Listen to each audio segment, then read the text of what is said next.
Bugun men juda muhim masalani tushuntirib beraman. 2026 yildagi pensiya indeksatsiyasi, 1 avgustdan pensiyalar o'sishi haqidagi gaplar va eng muhimi, bu mavzuda tarqalayotgan aldov xabarlari. Bu ma'lumot har bir pensionerga, nogironlik nafaqasi oluvchilarga, o'quvchisini yo'qotgan oilalarga, shuningdek, ota-onasining pensiyasi bilan shug'ullanayotgan farzandlarga bevosita tegishli. Chunki bitta noto'g'ri xabar odamni hujjat yig'ishga, pul to'lashga, telefon orqali shaxsiy ma'lumotlarni berishga majbur qilishi mumkin. Shuning uchun videoni oxirigacha ko'ring. Hozirning o'zida kanalga obuna bo'ling, like bosing, chunki men bu mavzuni oddiy, tushunarli va amaliy qilib ochib beraman. Avvalo indeksatsiya nima ekanini aniq tushunib olaylik. Indeksatsiya degani pensiya yoki nafaqa miqdorining narxlar o'sishi, inflyatsiya, ish haqi yoki davlat budjeti imkoniyatlariga qarab qayta ko'rib chiqishdir. Oddiy qilib aytsam, bozorda non, yog', dori, kommunal to'lovlar, kiyim-kechak qimmatlashsa, pensionerning eski pensiyasi avvalgidek yetmay qoladi. Davlat ana shu farqni qisman qoplash uchun pensiyalarni oshiradi. Bu oshirish hamma vaqt ham bir xil bo'lmaydi. Ba'zan foiz bilan oshiriladi. Ba'zan eng kam pensiya miqdori o'zgaradi. Ba'zan ayrim toifadagi fuqarolarga qo'shimcha to'lovlar belgilanadi. Oldin odamlar pensiya oshishini ko'pincha rasmiy farmon yoki qaror chiqqandan keyin bilardi. Mahalla pensiya jamg'armasi bank, pochta yoki televizor orqali xabar tarqalardi. Hozir esa vaziyat boshqacha. Telegram, YouTube, Facebook, TikTok orqali 1 avgustdan hamma pensionerga falon so'm qo'shiladi. 2026 yilda 2 barobar indeksatsiya bo'ladi. Ariza yozmagan odam pul olmaydi. Plastik karta raqamini yuboring. Kompensatsiya tushadi degan xabarlar juda tez tarqalmoqda. Eng xavfli tomoni, ko'pchilik bu xabar rasmiy yoki norasmiy ekanini tekshirmay, ishonib qo'ya qoladi. Men ekspert sifatida bir narsani qat'iy aytaman. Pensiya oshishi faqat rasmiy hujjat asosida bo'ladi. Kimdir internetda aniq tezkor ichki ma'lumot 1 avgustdan kafolatlangan deb yozgani bilan bu hali qonuniy asos degani emas.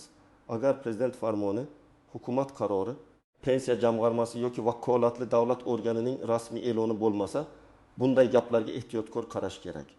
Ayniqsa xabarda pul to'lash, ariza uchun vositachi topish, karta raqami, SMS kod, pasport nusxasi yuborish so'ralsa. Bu juda katta ogohlantiruvchi belgidir. Endi asosiy savolga o'tamiz. 2026 yilda pensiyalar qanday o'sishi mumkin va 1 avgust sanasi nimani anglatishi mumkin? Men bu yerda aniq farqni tushuntiraman. Birinchidan, pensiya oshishi odatda davlat budjeti, iqtisodiy ko'rsatkichlar va rasmiy qarorlarga bog'liq bo'ladi. Ikkinchidan, avgust degan sana ba'zan ayrim to'lovlar, qayta hisoblashlar yoki yangi tartib kuchga kirishi bilan bog'liq bo'lishi mumkin. Lekin bu har doim ham hamma pensionerning pensiyasi aynan 1 avgust kuni avtomatik oshadi degani emas. Masalan, pensioner Anvar aka 2 million ming so'm pensiya oladi deylik. Agar rasmiy indeksatsiya foiz bo'lsa, uning pensiyasi nazariy jihatdan 2 ming so'mga oshib 2 ming so'm bo'lishi mumkin. Lekin bu faqat umumiy misol. Amalda pensiya miqdori uning ish staji, ish haqi imtiyozlari, pensiya turi, qo'shimcha ustamalari va oldingi hisob-kitoblariga qarab farq qiladi. Shuning uchun hamma 300 ming so'm oladi yoki hamma pensiyasi 20% oshadi degan gaplar ko'pincha noto'g'ri bo'ladi. Yana bir misol. Mohira opa yoshga doir pensiya oladi. Pensiyasi 20 600 ming so'm. Uning qo'shnisi esa nogironlik pensiyasi oladi. Miqdori 20 900 ming so'm. Agar oshirish eng kam pensiya miqdoriga bog'liq bo'lsa, Mohira opaning pensiyasi ko'proq sezilarli o'zgarishi. Qo'shnisiniki esa boshqa tartibda qayta hisoblanishi mumkin. Demak, har bir pensioner o'z holatini alohida ko'rish kerak. Qo'shnimniki oshdi, meniki ham shuncha bo'lishi kerak degan yondashuv har doim to'g'ri emas. Kimlar albatta e'tiborli bo'lishi kerak? Birinchi navbatda pensiyasi eng kam miqdorga yaqin bo'lganlar. Chunki eng kam pensiya yoki bazaviy hisoblash miqdoridagi o'zgarishlar ularga bevosita ta'sir qilishi mumkin. Ikkinchi toifa nogironlik pensiyasi oluvchilar. Ularning to'lovlari nogironlik guruhi ish staji, tibbiy xulosa va belgilangan imtiyozlarga bog'liq. Uchinchi toifa boquvchisini yo'qotgan oilalar. Bunda to'lov nafaqat bitta odamga, balki oiladagi huquqiga ega shaxslar soniga ham bog'liq bo'lishi mumkin. To'rtinchi toifa uzoq yillar ishlagan, lekin pensiyasi qayta hisoblanmagan fuqarolar. Agar ularning arxiv hujjatlari, ish haqi ma'lumotlari yoki stajga oid hujjatlari to'liq bo'lmasa, pensiya miqdori kutilgandan kam chiqishi mumkin. Kimlar ortiqcha xavotirga tushmasligi kerak. Agar siz pensiyani rasmiy bank kartangizga yoki pochta orqali muntazam olayotgan bo'lsangiz, hujjatlaringiz to'liq bo'lsa, pensiya turi o'zgarmagan bo'lsa, rasmiy indeksatsiya bo'lsa, odatda u avtomatik hisobga olinadi. Ya'ni hamma pensioner har safar pensiya oshishi uchun alohida ariza yozish shart emas. Lekin bu umumiy qoida. Agar sizda ish staji noto'g'ri ko'rsatilgan, familiya o'zgargan, hujjatda xatolik bor, plastik karta almashtirilgan, yashash joyi o'zgargan yoki pensiya bir necha oy to'xtab qolgan bo'lsa, albatta tekshirtirish kerak. Aldov xabarlarga kelsak, eng ko'p uchraydigan usul shunday bo'ladi. 2026 yil indeksatsiyasi uchun ro'yxatdan o'ting. Aks holda pul olmay qolasiz deb havola yuboriladi. Odam havolanib bo'lsa-da, u yerda pasport seriyasi, JSHR karta raqami, telefon raqami va SMS kod so'raladi. Men buni juda aniq aytaman, SMS kodini hech kimga bermang. Bank kartangizning to'liq raqami, amal qilish muddati va kodlarini begona odamga aytmang. Pensiya jamg'armasi yoki davlat organi sizdan Telegramdagi noma'lum bot orqali SMS kod so'ramaydi. Agar shunday holat bo'lsa, bu deyarli aniq firibgarlik belgisi. Yana bir real holatni olaylik. Farzand ona uchun internetda pensiya oshirishga yordam beramiz degan e'longa duch keladi. Ular bizda odam bor, 500 ming so'm bersangiz 1 avgustdan pensiyani ko'paytirib beramiz deyishi mumkin. Bu ham xavfli. Pensiya miqdori tanish-bilish bilan oshirilmaydi. U hujjat va qonun asosida hisoblanadi. Agar haqiqatan ham staj qo'shilmagan bo'lsa, arxidan ma'lumot olish kerak. Agar ish haqi noto'g'ri hisoblangan bo'lsa, tasdiqlovchi hujjat kerak. Agar imtiyozli pensiya huquqi bo'lsa, tegishli guvohnoma yoki qaror kerak. Pul berish bilan qonuniy pensiya oshmaydi, aksincha. Odam aldanib qolishi mumkin. Endi istisnolar va ko'pchilik e'tibor bermaydigan nozik jihatlarni tushuntiraman. Birinchi nozik jihat, pensiya oshishi bilan qo'lga tegadigan summa bir xil ko'rinmasligi mumkin. Masalan, rasmiy ravishda pensiya 10% oshdi, lekin odam mening kartamga kutilgandan kam tushdi deydi. Bunga bir necha sabab bo'lishi mumkin. Oldingi oyda ortiqcha to'lov bo'lgan bo'lsa, ushlab qolish bo'lishi mumkin. Bank krediti, aliment, sud qarori yoki boshqa majburiy undirishlar bo'lsa, karta tushumidan chegirma bo'lishi mumkin. Ba'zan pensiya oyining ma'lum qismi uchun qayta hisoblanadi, to'liq oy uchun emas. Shuning uchun faqat umumiy foizga qarab xulosa qilish to'g'ri emas. Ikkinchi nozik jihat, pensiya va nafaqa bir xil tushuncha emas. Ko'pchilik pensiya oshdi deganda barcha ijtimoiy to'lovlar bir xil oshadi deb o'ylaydi. Aslida yoshga doir pensiya, nogironlik pensiyasi, o'quvchisini yo'qotganlik pensiyasi, ijtimoiy nafaqa, bolalar nafaqasi, moddiy yordam va boshqa to'lovlar alohida tartibga ega bo'lishi mumkin. Agar rasmiy hujjatda faqat pensiyalar deyilsa, bu barcha nafaqalarga avtomatik taalluqli bo'lmasligi mumkin.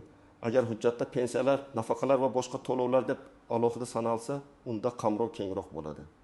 Shuning uchun e'lon matnini diqqat bilan o'qish kerak. Uchinchi nozik jihat, ish staji masalasida. Men amaliyotda ko'p ko'raman, odam 35 yil ishlagani aytadi, lekin tizimda 22 yil ko'rinadi. Sababi eski korxona yopilgan. Mehnat daftarchasida muhr noaniq, arxiv hujjati topilmagan yoki ish haqi ma'lumotnomasi yo'q. Bunday holatda indeksatsiya bo'lsa ham odamning asosiy pensiyasi past hisoblangan bo'lishi mumkin.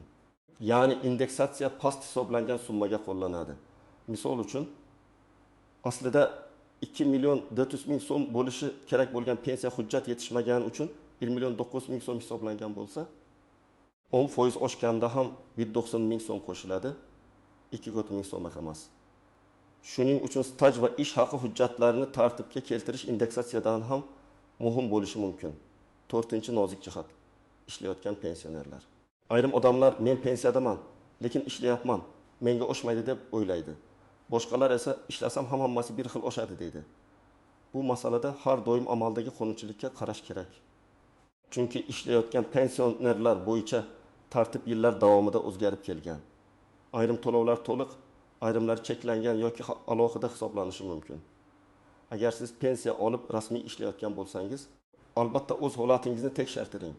Ish joyingizdan ma'lumotlar, soliq tizimidagi badallar va pensiya hisob kitobi bir-biriga mos bo'lishi kerak. 5-chi nozik jihat. Chet elda yurgan yoki vaqtincha boshqa viloyatda yashayotgan pensionerlar. Pensiya to'lovi, yashash joyi karta faoliyati, bank identifikatsiyasi yoki tasdiqlash tartibi bilan bog'liq masalalar bo'lishi mumkin. Agar odam uzoq muddat pensiyasini olmagan bo'lsa, karta bloklangan bo'lsa, shaxsni tasdiqlash talab qilingan bo'lsa, indeksatsiya haqida eshitib darrov vahimaga tushmasin. Avvalo bank va pensiya bo'limi orqali to'lov holatini aniqlash kerak. Ba'zi holatlarda qayta faollashtirish yoki hujjat yangilash talab qilinadi. 6-nozik jihat 1 avgustdan oshadi degan ibora. Bu ibora 3 xil ma'noda ishlatilishi mumkin. Birinchisi, aynan avgustdan yangi miqdor kuchga kiradi. Ikkinchisi, avgust oyida to'lovlar yangi hisob-kitob bilan beriladi. Uchinchisi, avgustdan boshlab arizalar qabul qilinadi yoki ayrim tartib joriy etiladi. Bu 3 holat bir-biridan katta farq qiladi. Agar yangi miqdor 1 avgustdan kuchga kirsa, odam avgust pensiyasida oshishni ko'rishi mumkin. Agar faqat ariza qabul qilinsa, pul keyinroq tushishi mumkin.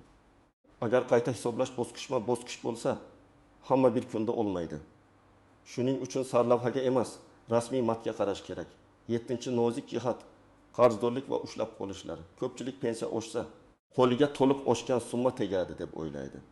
Lekin agar sud ijrochilari orqali undiriladigan qarz, aliment kredit bo'yicha avtomatik yechim yoki bank kartasida minus holat bo'lsa, tushgan pulning bir qismi ushlanishi mumkin. Bunday vaziyatda pensiya jamg'armasini ayblashdan oldin bankdan karta bo'yicha ko'chirma olish kerak. Qaysi tashkilot qancha ushlab qolganini ko'rish zarur. Shunda muammo pensiya hisob-kitobidami yoki bankdagi majburiyatdami? Aniqlash oson bo'ladi. Endi eng kerakli qismga o'tamiz. Siz nima qilishingiz kerak? Men oddiy va aniq tartibni aytaman. Birinchi qadam, har qanday xabarni rasmiy manbadan tekshiring. Rasmiy davlat saytlaridagi e'lonlar, pensiya jamg'armasining rasmiy sahifalari, prezident yoki hukumat qarorlari, mahalliy hokimlik va ijtimoiy himoya organlarining tasdiqlangan axborotlari asos bo'ladi. Telegramdagi noma'lum kanal. Keskin sarlavhali video yoki menga tanishim aytdi degan gap rasmiy asos emas. Ikkinchi qadam, pensiya miqdoringizni yozib boring. Masalan, iyun oyida qancha oldingiz, iyulda qancha oldingiz, avgustda qancha tushdi. Shuni alohida daftar yoki telefoningizga yozing. Agar oshish bo'lsa, farqni ko'rasiz. Agar kutilgan summa tushmasa, aniq raqam bilan murojaat qilasiz. Kam tushdi degan umumiy gapdan ko'ra, iyulda 1.690.000 so'm edi. Avgustda 1.910.000 so'm tushdi. Rasmiy oshirishga ko'ra hisob-kitobni tushuntirib bering deyish ancha kuchli. 3-qadam, hujjatlaringizni tartibga keltiring. Sizda pasport yoki ID karta, JSHR, pensiya guvohnomasi yoki pensiya tayinlanganligi haqidagi ma'lumot, bank karta rekvizitlari, mehnat daftarchasi, ish staji bo'yicha hujjatlar, arxiv ma'lumotnomalari, ish haqi to'g'risidagi ma'lumotnomalar bo'lishi kerak. Agar nogironlik pensiyasi bo'lsa, tibbiy mehnat ekspert komissiyasi xulosasi yoki tegishli tibbiy hujjatlar kerak bo'ladi. Bo'g'uvchisini yo'qotganlik bo'yicha esa o'lim guvohnomasi, qarindoshlikni tasdiqlovchi hujjatlar. O'qiyotgan farzand bo'lsa, o'qish joyida ma'lumotnoma talab qilinishi mumkin. 4-qadam, pensiya bo'limiga murojaat qilganda og'zaki gap bilan cheklanib qolmang. Agar siz pensiyangiz noto'g'ri hisoblangan deb o'ylasangiz, yozma ariza bering. Arizada ism familiyangizni, JSHRni, yashash manzilingizni, telefon raqamingizni, pensiya turi va muammoni aniq yozing. Masalan, mening pensiyam miqdori 2026 yil avgust oyidan keyin qayta hisoblangan yoki hisoblanmaganligini ish stajim va ish haqi ma'lumotlarim asosida tekshirib berishingizni so'rayman deb yozish mumkin. Arizani topshirganingizdan keyin qabul qilinganligini tasdiqlovchi belgi yoki ro'yxat raqamini oling. 5-qadam, agar sizga pul bersangiz tezlashtirib beramiz deyishsa, darhol rad eting. Rasmiy xizmatlar uchun belgilangan tartib mavjud. Agar davlat organi to'lov talab qilsa, bu rasmiy kvitansiya, bank orqali to'lov yoki qonuniy yig'im shaklida bo'lishi kerak. Qo'lga pul berish, karta raqamiga o'tkazish, aka opa, o'zim hal qilib beraman degan takliflar sizni muammoga olib kiradi. Ayniqsa pensionerlar bunday gaplarga ishonib keyinda pulini na hujjatini qaytarib ololmay qolishi mumkin. 6-qadam, bank kartangizni himoya qiling. Pensiya kartangizga bog'langan telefon raqamini begonalarga bermang. SMS kodini hech kimga aytmang. Bank xodimi ham, pensiya xodimi ham sizdan telefon orqali maxfiy kod so'ramasligi kerak. Agar kimdir pensiya indeksatsiyasini yoqish uchun kodni ayting desa, suhbatni darhol to'xtating. Agar allaqachon kodni aytib qo'ygan bo'lsangiz, zudlik bilan bankka qo'ng'iroq qilib kartani bloklang. Keyin ichki ishlar organlariga yoki kiberxavfsizlik bo'yicha tegishli tartibda murojaat qiling. 7-qadam, qarindoshlaringizga tushuntiring. Ko'p pensionerlar internetdagi havola xavfli ekanini bilmasligi mumkin. Siz farzand, nabira yoki qo'shni sifatida ularga buni sodda qilib ayting. Pensiya oshsa rasmiy e'lon bo'ladi. Hech kimga karta kodi berilmaydi. Havolaga kirib ma'lumot yozilmaydi. Bitta tushuntirish bilan siz odamning pensiya pulini asrab qolishingiz mumkin. 8-qadam, agar pensiya miqdori bo'yicha shubha bo'lsa, solishtirish qiling, lekin noto'g'ri solishtirmang. Qo'shningiz, qarindoshingiz yoki sobiq hamkasbingiz bilan pensiya farq qilishi tabiiy. Chunki staj, ish haqi, lavozim, badallar, imtiyozlar, pensiyaga chiqqan yil, hujjatlar to'liqligi har xil bo'ladi. To'g'ri solishtirish uchun siz avvalo o'zingizning pensiya hisob-kitob varaqangizni yoki tushuntirish ma'lumotini ko'rishingiz kerak. Shundan keyin qaysi davr qo'shilgan, qaysi ish haqi olingan, qaysi ustama hisoblanganini bilasiz. 9-qadam, agar siz ishlagan korxona yopilgan bo'lsa, arxivdan hujjat izlang.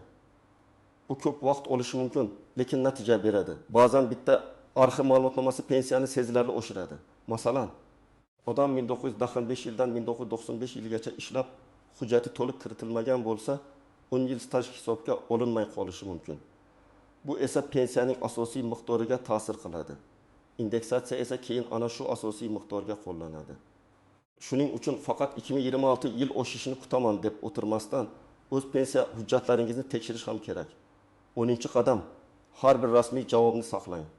Ariza nusxasi, javob xati, bank ko'chirmasi, pensiya hisob-kitobi, arxiv ma'lumotnomasi, tibbiy xulosa, sud qarori bo'lsa, hammasini alohida papkada saqlang. Bugun kerak bo'lmasa, ertaga qayta hisoblash kerak bo'lishi mumkin. Hujjat qolsa, odam o'z haqini isbotlashda qiynaladi. Men har doim pensionerlarga aytaman, pensiya masalasida xotiraga emas, hujjatga tayaniladi. Yana bir muhim maslahat, agar 1 avgustdan oshirish haqida xabar eshitsangiz, darhol vahima qilmang. Avvalo rasmiy tasdiqni kuting yoki tekshiring. Keyin o'z pensiya turini aniqlang. So'ng tushgan pulni oldingi oy bilan solishtiring. Agar farq tushunarsiz bo'lsa, bank ko'chirmasini oling. Undan keyin pensiya bo'limiga yozma murojaat qiling. Mana shu tartib sizni asossiz yugur-yugurdan, firibgarlardan va noto'g'ri xulosalardan himoya qiladi. Men shuni ham alohida aytmoqchiman. Pensiya oshishi yaxshi yangilik bo'lishi mumkin, lekin bu har doim ham real hayotdagi xarajatlarni to'liq qoplab yubormaydi. Dori-darmon, oziq-ovqat, kommunal to'lovlar, yo'l xarajatlari ko'p pensioner uchun og'ir. Shuning uchun indeksatsiya haqida gapirganda faqat qancha foiz oshadi degan savol bilan cheklanmaslik kerak. Muhimi, bu oshish qaysi toifaga qanday yetib boradi? Eng kam pensiya oluvchilar himoyalanadimi? Hujjati to'liq bo'lmagan odamlar o'z haqqini oladimi? Firibgarlar odamlarni aldamaydimi? Men bu mavzuni aynan shuning uchun batafsil tushuntiryapman. Xulosa qilib aytaman. 2026 yil pensiya indeksatsiyasi va 1 avgustdan oshish haqidagi har qanday xabarni faqat rasmiy manba orqali tekshiring. Pensiya oshishi qonuniy hujjat asosida bo'ladi. Noma'lum havola, telefon qo'ng'irog'i yoki vositachi orqali emas. Siz hujjatlaringizni tartibga keltiring. Tushgan summalarni yozib boring. Shubha bo'lsa yozma murojaat qiling va hech qachon SMS kod, bank karta ma'lumotlari yoki pasport nusxasini noma'lum odamlarga yubormang. Agar sizning pensiyangiz oshgan, oshmagan yoki hisob-kitob tushunarsiz bo'lsa, izohlarda yozing. Qaysi pensiya turini olasiz? Taxminan qancha edi va avgustdan keyin qancha bo'ldi? Men keyingi videolarda eng ko'p uchraydigan holatlarni alohida tushuntirib beraman. Videoga like bosing, kanalga obuna bo'ling va bu videoni ota-onangiz, qo'shnilaringiz, pensioner qarindoshlaringizga yuboring. Chunki bitta to'g'ri ma'lumot odamni aldovdan, ortiqcha xarajatdan va asabiylashishdan saqlab qoladi.